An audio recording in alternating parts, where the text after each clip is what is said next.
আমি মুখ্যমন্ত্রী নই, আমি মুখ্যমন্ত্রী হিসেবে বলতে আসিনি, আমি আপনাদের দিদি হিসেবে বলতে এসেছি।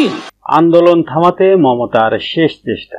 ভারতে নারী চিকিৎসক ধর্ষণের ঘটনায় আন্দোলন চলমান রয়েছে। আন্দোলনের 34 দিন হয়ে গেলেও এখনো চিকিৎসকদের থামাতে পারেননি মুখ্যমন্ত্রী। এর মধ্যে পদত্যাগের কথাও বলেছেন মমতা, কিন্তু কোনোভাবেই থামছে না আন্দোলন। শেষ চেষ্টা হিসেবে আজ শনিবার জুনিয়র চিকিৎসকদের আন্দোলনে সরাসরি উপস্থিত হয়েছেন মমতা নিজে।